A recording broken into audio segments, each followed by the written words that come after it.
주 나의 눈물 안에 홀로 울던 마음 아시네. 주 사랑 내게 있네. 주 사랑 내게 있네. 그 사랑이 날 채우네. 주 내게 있네. 그대로 날 세우네. 세상 소망 다 사라져가도 주의 사랑은 끝이 없으니 살아가는 이 모든 순간이 주의 힘을. 다시 한번 찬송합시다. 세상 소망 사라져가도 세상 소망 다 사라져가도 주의 사랑은 끝이 없으니 살아가는 이 모든 순간이 주의 힘을. 나는 살아가는 이 모든 순간들이 살아가는 이 모든 순간이 주의 힘을 나는 믿네.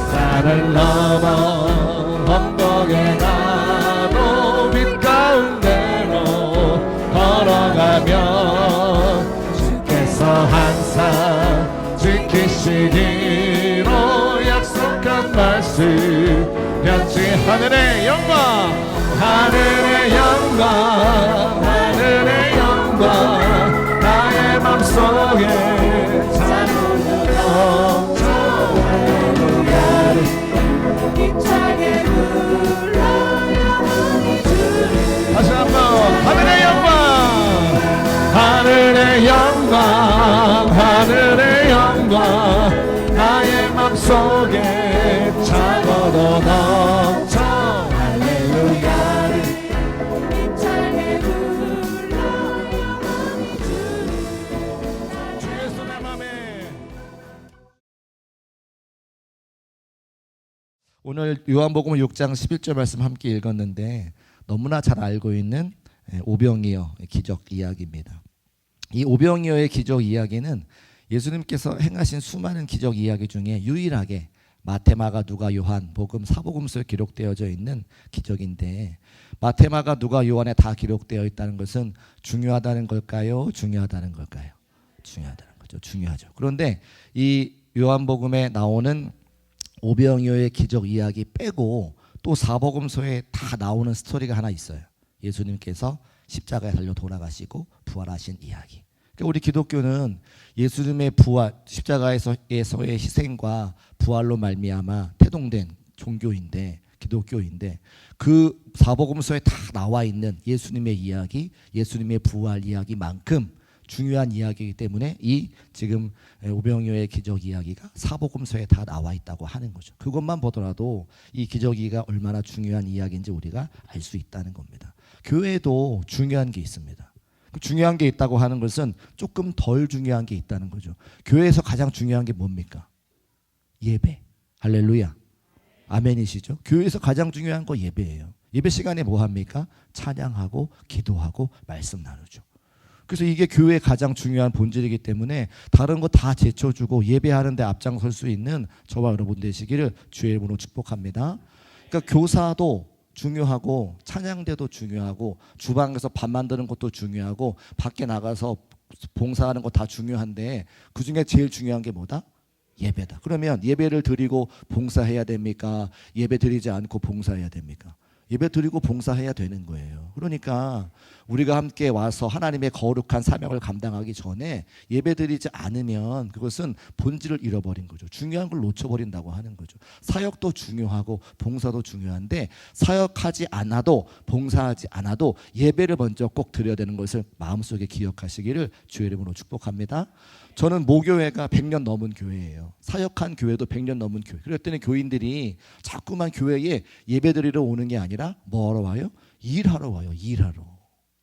제가 깜짝 놀랐어요. 예배는 드리지 않으면서 예배 때 은혜 받지 못하면서 교회 일하러 오시더라고요. 근데 일하러 오면서 늘 뭐라고 입술에 불평을 하시냐면 이놈의 일 힘들다. 힘들죠. 주방에서 이 더운 여름철에 삼계탕 삶으려면 얼마나 덥습니까? 이 더운 여름철에 밖에서 주차 봉사하려고 하면 얼마나 힘듭니까? 이 더운 여름철에 땀 뻘뻘 흘리고 전도하면 얼마나 힘듭니까? 그러니까 일하려고만 하면 힘들어서 못한다는 거예요. 그런데 예배를 통해서 은혜를 회복하면 할렐루야. 은혜가 있으면 일이 힘들어요? 안 힘들어요? 기쁨과 감사가 되는 거예요. 같이 한번 읽어볼까요? 표 시작. 예배로 부흥하는 교회. 아무튼 올 1년도에는 예배로 부흥하는 교회. 예배로 우리 숫자가 들어가는 부흥도 필요하겠지만 우리 마음의 심령이 부흥해서 은혜가 충만해지고 이제 좀 박자가 좀 맞는다. 은혜가 충만해지고 그렇지. 그 은혜가 충만해져야 사명도 감당할 수 있는 거니까 그게 가장 중요한 거니까 예배에 승리할 수 있는 저와 여러분 되시기를 주의 이름으로 축복합니다. 그러니까 그렇게 중요한 말씀이 이 오늘 요한복음에 나오는 오병이어의 기적 이야기인데 그러면 제가 지금 금요일마다 예수님의 기적 이야기를 이야기하면서 기적 속에 나타나는 예수님이 누구신가를 제가 먼저 말씀드리잖아요. 오늘 11절 말씀 같이 읽었으니까 다시 한번 읽어보고 11절에 나오는 예수님은 누구신가 한번 확 찾아볼 수 있는 시간 되어지기를 원합니다. 11절 같이 한번 다시 읽어볼게요. 시작. 예수께서 떡을 가져 축사하신 후에 앉아있는 자들에게 나눠주시고 물고기도 그렇게 그들의 원대로 주시니라. 아멘. 예수님께서 이 땅에 3년 반 공생의 삶을 사시면서 세 가지를 주로 하셨는데 첫 번째는 뭔가요? 하나님의 말씀을 가르치시고 두 번째 병든 자들, 귀신 들린 자들 고쳐주시고 세 번째 말씀을 전파하시고. 그러면 첫 번째 말씀을 가르치시는 것은 어떻게 보면 교사로서의 사명을 감당하시는 거죠. 맞습니까? 두 번째 병든 자를 고치시고 귀신을 내어 쫓으시는 것은 어떻게 보면 의사로서의 사명을 감당하시는 겁니다. 맞습니까? 세 번째 말씀을 전파하신 것은 전도하신 거니까 프리칭, 설교했다고 볼 수 있습니다. 맞습니까?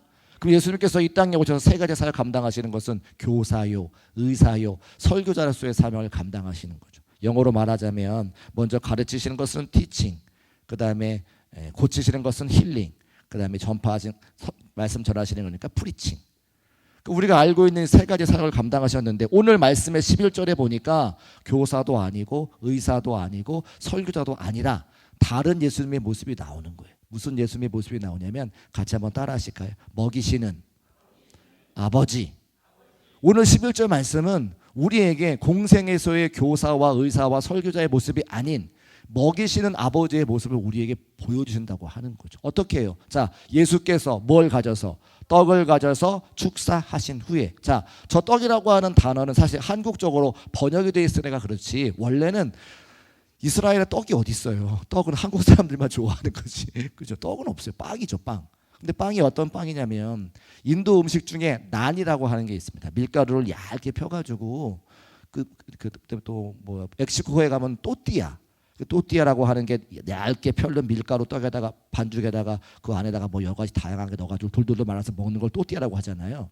그러니까 그런 빵인 거예요. 우리식으로 말하면 밀가루인데 넓게 펴가지고 만든 빵. 뭐 어떨 때는 누룩을 좀 넣어서 좀 부풀린다 이렇게 해가지고 하는 거죠. 호떡인데 그 안에 잼이 안 들어간 꿀이 안 들어간 호떡. 맛이 있을까요? 맛이 없을까요? 맛 되게 없어요. 맛 되게 없어요. 그냥 먹으면 맛 되게 없어요. 그래서 뭘 뿌려 먹어요? 안에다가 뭐 꿀을 찍어 먹든지 소스를 발라 먹든지 그렇게 먹어야 되는 거죠. 근데 가격은 얼마냐면 이스라엘 나라 돈으로 한 세겔인데 우리나라 돈 치면 한 400원, 500원 하는 거죠. 그러니까 그냥 그들의 주식인데 아무 데나 가서 먹을 수 있는 거예요. 예수께서 떡을 가져 축사하신 후에 그러면 그 떡을 가지고 이제 축사는 뭐의 줄임말이면 축복과 감사의 줄임말인데 저 축사를 집에서 누가 하느냐? 이스라엘 백성들, 이스라엘 나라 사람들의 문화권 안에서 축사를 누가 하느냐? 아버지가 하는 거예요. 누가 한다고요? 아버지. 그러면 지금 거기 벌판에 오병이어 기적에 나타난 들판에 남자만 5천 명, 4인 가족으로 따지면 2만 명이 모여있는 그곳에 예수님께서 대표로 아버지가 되셔서 하늘을 우러러 축복과 감사를 한 다음에 아버지 역할을 감당하신 다음에 사람들에게 나누어 주었다고 하는 거죠. 그러면 예수님께서 그 오병이어를 가지고 많은 사람들을 먹이실 때에 하늘을 우러러 축사하실 때 사람들이 다 봤을 거 아니에요. 그죠? 봤을 때 사람들이 뭐라고 이야기했어? 저거 우리 아버지가 하시던 건데, 우리 아버지가 기도하시는 건데, 예수님께서 아버지처럼 우리를 위해 축복과 감사하시는구나 라고 생각했을까요? 생각했을까요? 그러니까 이 11절 말씀을 통해서 예수님께서 우리에게 말씀하실 때에 당신께서 우리에게 보여주시는 말씀은 뭐냐면 예수님이 누구다? 아버지다. 할렐루야. 같이 한번 따라 하실 거예요. 예수님이 아버지이다. 그러니까 오병이어의 기적을 보여주시는 그 예수님은 교사도 아니고 의사도 아니고 설교자도 아니고 아버지의 모습으로 우리에게 보여주고 계시는 것을 알 수가 있습니다. 우리가 주기도문 예수님께서 우리에게 가르쳐 주신 기도라는 거 아시잖아요. 그 주기도문에 예수님께서 뭐라고 우리에게 알려주세요? 하늘에 계신 우리 아버지요. 근데 우리는 그냥 주기도문을 알고 있으니까 하늘에 계시는 우리 아버지가 아무렇지 않게 받아들였지만 이스라엘 사람들의 머릿속에 예수님 오시기 전에 하나님은 감히 이름도 부를 수 없는 존재인 거예요. 하나님은 이름을 부를 수 없이 거룩하고 높고 영광스러운 분이시기 때문에 감히 우리가 아버지라 부를 수 있는 그런 존재가 아닌 거예요. 그런데 예수님께서 오셔서 아니야. 예수님은 우리의 육신의 아버지처럼 우리의 모든 아픈 마음을 위로해 주시고 늘 너희와 함께하는 아버지라고 그 기도문 가운데 알려주시는 거죠. 그래서 하늘에 계신 우리 아버지요. 할렐루야. 예수님께서 끊임없이 우리에게 당신이 아버지가 되심을 우리에게 말씀하고 있는 겁니다. 그런데 아까 말씀드렸던 것 같이 교사와 또 의사와 설교자는 어떻게 보면 기능이죠. 교사는 가르치는 일을 하는 거고 의사는 병을 고치는 일을 하는 거고 설교자는 말씀을 전파하는 사람이니까 어떻게 보면 그 세 가지의 그 자리는 기능적인 일을 하는 거예요. 그런데 아버지는 기능입니까? 아니요. 아버지는 존재예요. 존재. 관계를 통해서 존재가 있는 거죠. 저도 저희 집에 아이들이 있으니까 아이들과 아버지 이 관계를 통해서 존재를 이야기하는 거죠. 여러분도 가정에서 아버지인 분도 계시고 어머니 분도 계시니까 제가 지금 드리는 말씀을 잘 알 수 있어요. 이해하실 거예요. 그러니까 하나님께서 우리에게 예수님께서 우리에게 예수님이 아버지라고 말씀하시는 것은 예수님이 우리를 자녀 삼아 주셔서 우리의 모든 삶의 자리를 준비하시고 인도하시고 이끄시기 원하시는 당신의 그 마음을 아버지라고 하는 것을 통해서 우리에게 표현해 주시는 거죠. 여기까지 이해가 되십니까? 아멘이시죠? 자, 그러면 한국의 아빠들을 한번 생각해 보자는 거예요. 한국의 아빠들. 뭐 요즘에 맞벌이가 다 같이 양쪽에서 버시니까 아버지는 그동안 어떤 개념이냐면 가정에서 존재로서가 아니라 기능으로서 역할을 했어요. 무슨 기능? 돈 벌어 오는 기능. 그래서 아버지는 가정에서 아이들하고 시간을 많이 보내기보다 밖에서 돈 많이 벌어오면 좋은 아버지, 돈 조금 벌어오면 쥐꼬리 아버지, 이렇게 이야기하는 사람들이 생각한다는 거예요. 근데 아니요. 아버지는 그런 존재가 아니라 돈을 많고 적고 벌어오는 게 아니라 그 자체 아이들과 함께 그 자리에 있어주고 아이들의 함께 놀아주고 그 있는 그 자체가 아버지 아이들에게 존재로서 역할을 해야 된다고 하는 거예요. 근데 이것은 자녀들이나 아내들이 남편을 바라보는 게 아니라 아빠들 스스로 아버지 스스로 내가 그렇게 기능적으로만 생각을 하신다는 거예요. 아니요. 우리는 기능적인 존재가 아니고 존재로서 꼭 필요한 분이신 것을 우리 스스로 남자분 스스로 꼭 믿으시기를 주의 이름으로 축복합니다. 제가 지금 저도 아버지의 입장이니까 막 마음이 급해가지고 막 말이 나오는 것 같아요. 우리 스스로 돈을 벌어다 주는 존재로 그냥 끝나는 거예요. 기능적인 역할로. 아니요. 돈을 조금 벌어다 주지 못해도 건강해서 아이들 곁에 영원토록 있어주는 것이 아버지의 역할인 것을 말씀을 통해 알 수가 있는 겁니다. 재미난 이야기 한 가지 하자면 아버지가 회사에서 보너스를 받았답니다. 그래가지고 한턱 쏘겠다고 이야기해가지고 엄마 아빠 또 딸 아들 식당에 갔어요. 한번 쏘는 날이니까 또 맛있는 거 먹어야 되잖아요. 딸이 맛집 검색해가지고 네이버에 맛집 검색해가지고 맛집 앞에 딱 갔습니다. 예약하지 않으니까 2시간 동안이나 기다려야 된다는 거예요. 여러분 2시간 기다려서 맛집에서 음식 드세요? 다른 데 가세요? 다른 데 갔어요. 저랑 성격이 비슷하시군요. 전 절대 2시간씩 기다리지 못합니다. 근데 그 집은 2시간 기다려가지고 들어갔다는 거예요. 그런데 2시간 기다리고 들어갔으면 맛이 있어야 되는데 보통 맛집에 가면 맛이 어때요? 비슷해요. 비슷해. 아무리 맛있는 음식이라도 비슷해. 이 집도 마찬가지로 2시간씩이나 기다렸는데 들어갔더니 맛이 그냥 그렇더라는 거예요. 그래서 엄마 아빠 애들 아빠 다 화가 나가지고 에이 빨리 먹고 가자. 사람도 많고 복잡하고 빨리 가자. 근데 이제 다 음식을 먹고 계산해야 되는데 아버지가 안 보여. 아버지가 계산해야 되는데 어디 갔다 봤더니 저 밖에 가지고 전화 통화하고 있었어요. 그래서 아내가 빨리 들어와서 계산하자고 우리 가야 된다고. 그래서 전화를 끊고 들어와서 계산을 했어요. 차를 타고 쭉 가는데 딸이 한 5분쯤 갔는데 엄마 화장품 놓고 왔어. 화장품. 딸한테 화장품은 뭐다? 생명이다. 딸한테 화장품은 생명이다. 화장품을 가지러 가야 된다는 거예요. 5분. 그래서 5분이니까 차를 돌려가지고 다시 가가지고 화장품을 가지고 왔어요. 다시 차를 타고 쭉 가는데 이번엔 아들이 핸드폰을 놓고 왔다는 거예요. 아들한테 핸드폰은 뭐다? 생명이다. 또 차를 돌려가지고 가서 또 핸드폰을 갖고 왔어요. 이제 엄마가 막 화가 났어요. 이놈의 새끼들 그냥 화장품에 핸드폰 잘 챙겨가지고 돌아가지 말아야지. 1시간을 집에 가면서 막 잔소리를 하는 거예요. 그런데 엄마, 아빠 어디 갔어? 1시간이나 차를 타고 가는데 아빠가 어디 가는지를 아빠를 안 태웠어. 아빠를 안 태우고 가는 거예요. 그러니까 그 집에 아빠는 화장품은 있어도 꼭 있어야 되는데 핸드폰은 꼭 있어야 되는데 아빠는 뭐예요? 돈만 계산해 주면 되는 거. 그러니까 우리 그런 존재가 아니라 아빠가 기능적인 존재가 아닌 존재로서 인정받을 수 있는 우리 중국교회 모든 가정의 가장들 되시기를 주의 이름으로 축복합니다. 아무튼 예수님께서 아버지 역할을 감당하시기 위해 아버지라고 우리에게 말씀해 주고 계시는 거죠. 그러니까 우리가 병들었을 때만, 내가 무엇을 배울 때에만, 내가 무엇을 모를 때에만 기능적으로 하나님을 찾는 것이 아니라 그냥 아버지인 우리 예수 그리스도를 늘 우리 옆에 모시고 함께 살아가야 되는데 우리가 그냥 예수님을 기능적으로만 생각할 때가 많다는 거예요. 내가 필요할 때, 내가 잘 말씀 모르니까 그 예수님 나에게 말씀을 좀 알려달라고 뭘 배우려고 할 때, 내가 병들어서 힘들고 어려우니까 나를 고치는 기능적인 존재로만, 내가 하나님 말씀 전파할 때에 하나님 말씀을 내가 알아야 되니까 그걸 그냥 아는 존재로만 예수님을 찾으니까 예수님이 우리와 함께하지 못하시는 것이고, 우리가 아버지로서 우리와 아버지와 자녀의 관계로서 그 관계를 회복하기 원하시는 예수님의 그 마음을 온전히 알지 못할 때에 하나님이 우리와 함께하지 못하는 것을 말씀을 통해 알 수 있습니다. 우리에게 말씀하시는 거예요. 나는 너희들에게 기능으로 존재할 수도 있지만 아버지로 존재하기를 원한다. 존재된 존재로 너희를 만나기를 원한다. 우리에게 말씀하시는 거죠. 우리가 예수님을 아버지로 인정할 때에 아버지의 모습으로 우리에게 말씀을 가르치는 교사의 기능도 감당하실 겁니다. 할렐루야. 우리가 예수님을 아버지라 인정할 때에 우리가 병들었을 때에 우리를 고치시는 의사의 기능을 예수님이 감당하실 겁니다. 맞죠?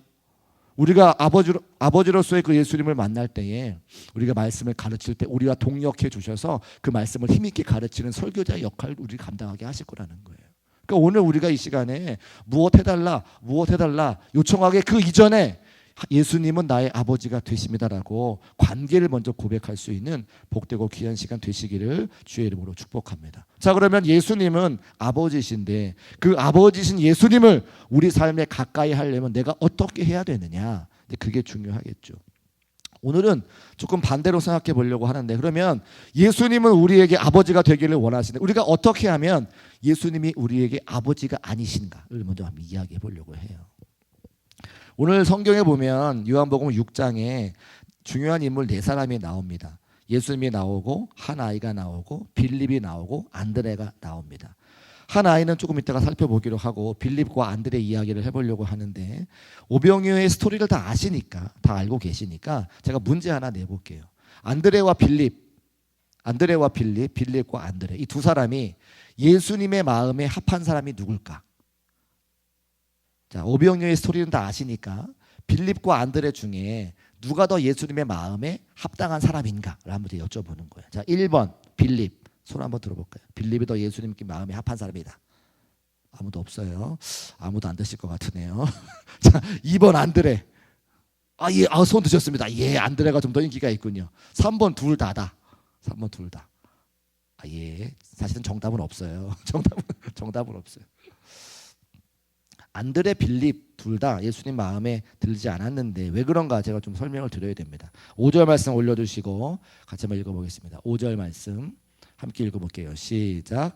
예수께서 눈을 들어 큰 무리가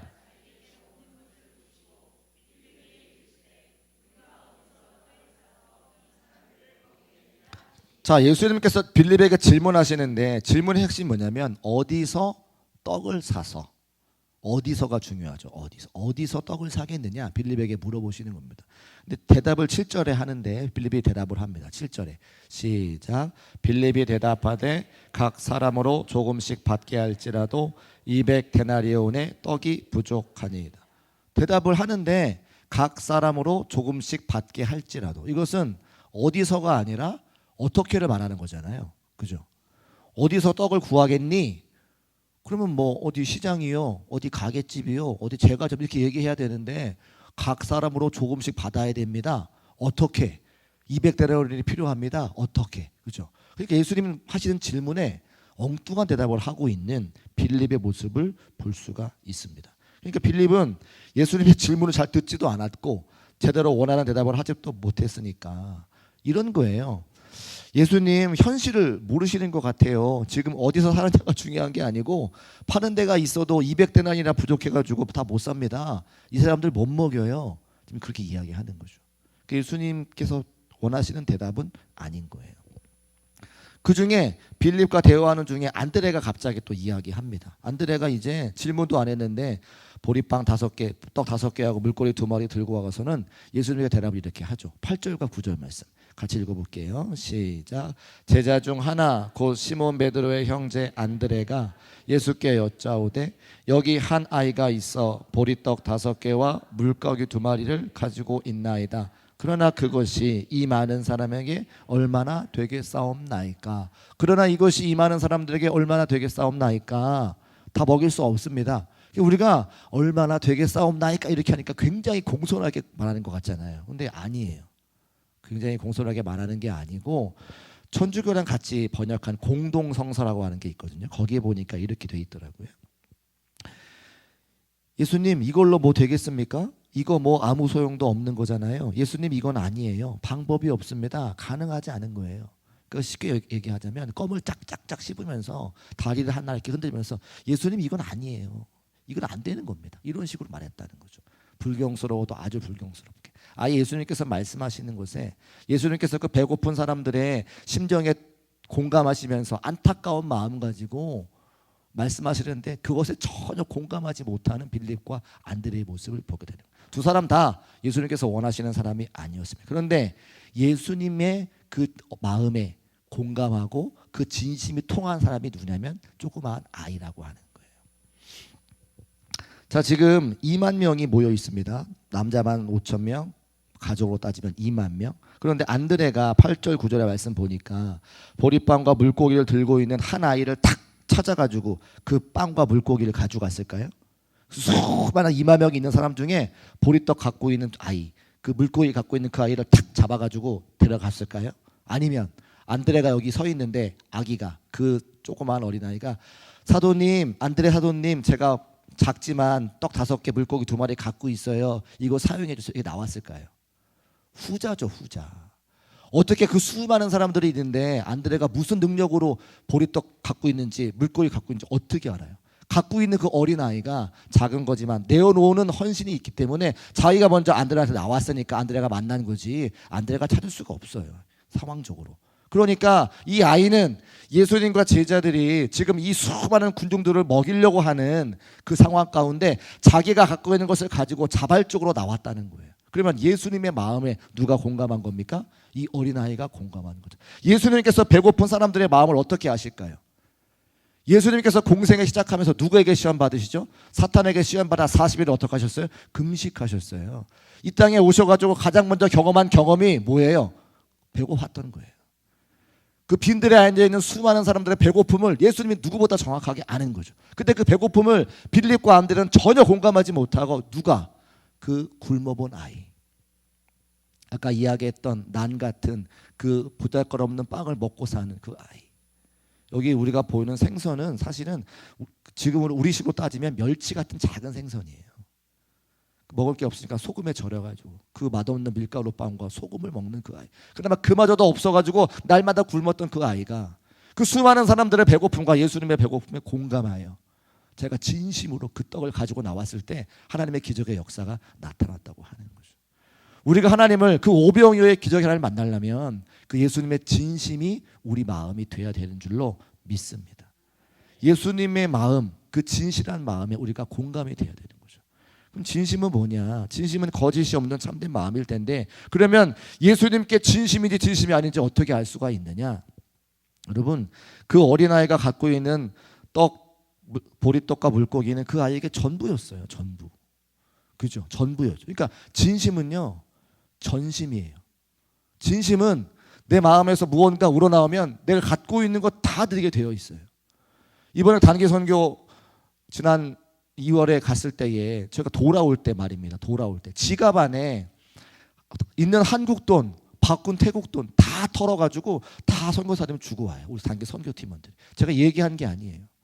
선교지의 현장을 보고 그 마음에 진심이 통하고 그곳에서 우리처럼 이렇게 갖춰져 있는 예배실이 아니고 그냥 기타 하나 있고 앰프 하나 있고 그런 데서 막 열정을 다해 찬양 부르는 그 모습 볼 때에, 그렇게 헌신하는 선교사님 모습 볼 때에 내 안에 있는 모든 것 다 털어가지고 그분 드리고 오는 게 그게 전심인 거예요. 그러니까 진심은 반드시 전심이 통하게 되어 있다고 하는 거예요. 전부를 드리게 되어 있다고 하는 거죠. 예수님에게 자기가 갖고 있는 떡과 물고기를 다 드리는 그 전심을 통해서 그 아이의 마음이 진심인 것을 하나님이, 예수님이 보시는 거죠. 우리도 마찬가지입니다. 우리가 정말 하나님께 진심한 마음이 있으려면 우리의 모든 것을 내어드릴 수 있는지 아닌지를 확인하면 돼요. 하나님 앞에 우리가 진실한 마음으로 하나님께서 주시는 그 마음에 합하려면 과연 내 전심을 드릴 수 있는가, 모든 것을 드려도 아깝지 않은가, 그것만 분명하면 하나님이 왜 우리 삶의 자리에 역사하지 않으시겠는가. 그런데 우리 전심이 아니기 때문에 때로는 오병이어와 같은 기적이 우리 삶의 자리에 나타나지 않는 것을 알 수가 있는 겁니다. 그래서 오병이어와 같은 기적이 우리 삶에 있기를 원하시는 분들은 내 마음이 정말 전심으로 하나님을 원하는가, 하나님 앞에 드릴 수 있는가, 그것이 확인되어지면 하나님은 우리 삶에 역사하지 않으실 이유가 하나도 없다는 겁니다. 말씀을 정리하려고 해요. 간단합니다. 두 가지입니다. 예수님이 우리에게 누구시라고요? 아버지시라고요. 아버지는 기능적으로 계시는 게 아니라 존재로 계시는 거죠. 내가 하나님의 자녀, 예수 그리스도의 자녀입니다라고 고백할 때에 그 고백 위에 예수님과의 관계가, 아버지와 자녀의 관계가 세워지는 거예요. 그러면 그 예수님이 내 삶에 역사하시기 위해서는 내가 전심이어야 되는 거죠. 이 땅에 모든 사람들을 구원하시기 위한 하나님의 전심이 예수 그리스도였어요. 하나님은 예수님이 전부잖아요. 독생자 아들 예수님이시니까. 그 전심을 예수님을 보내주셔서 십자가에 매달으시고 그의 생명을 취하심으로 우리를 구원하셨으니 예수님은 하나님의 전심인 거예요. 그 전심에 우리도 진심과 전심으로 나아가면 오병이어의 기적이 우리 삶에 이루어진다고 하는 겁니다. 저는 오늘 우리가 함께 기도할 때에 나의 전심을 내어드릴 수 있는 시간 되기를 원합니다. 여러 가지 문제가 있고 삶의 환란이 있고 기도 제목이 있을 때에 이것을 하나님 앞에 내어놓고 해결받기 원하는 그 전심의 마음이 하나님께 올라갈 때에 우리 삶의 자리에 오병이어와 같은 기적의 역사가 나타날 줄로 믿습니다. 다른 거 생각하지 마시고 전심으로 하나님을 찾고 구할 수 있는 이 밤 되셔서 응답받고 돌아가는 우리 모두가 되시기를 주의 이름으로 축복합니다. 우리 함께 찬송하실 때에 그 사랑, 아버지 사랑 내가 노래 함께 찬송하시고 우리 합심하여 기도하겠습니다.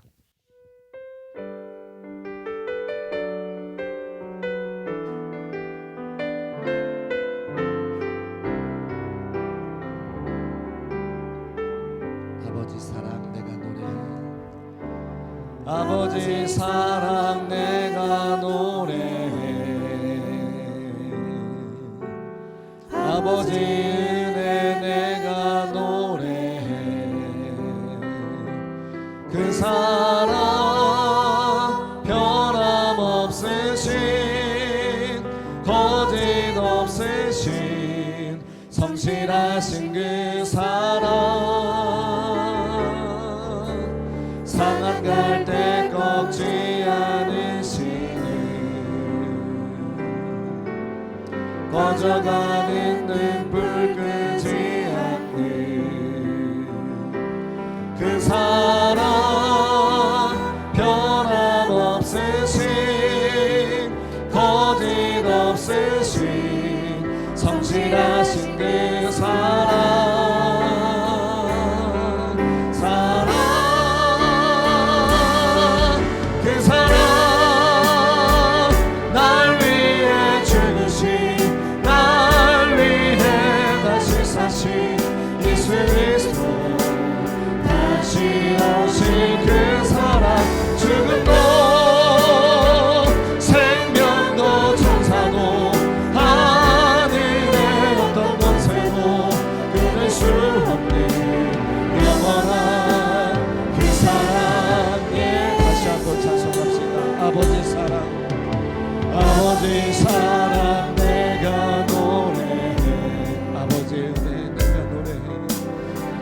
오직 은혜 내가 노래해.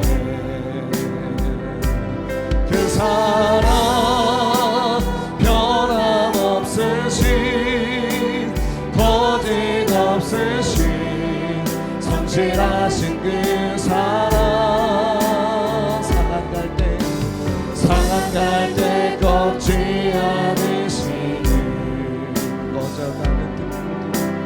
꺼져가는 등불 끄지 않는 그 사랑 변함없으신 거짓 없으신 성실하신 그 사랑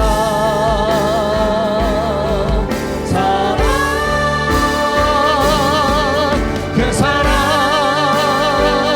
날 위해 죽으신 날 위해 다시 사신 예수 그리스도 다시 오실 그 사랑 죽음도 생명도 천사도 하늘에 어떤 권세도 끊을 수 없는 영원한 그 사랑 예수님을 다시 한번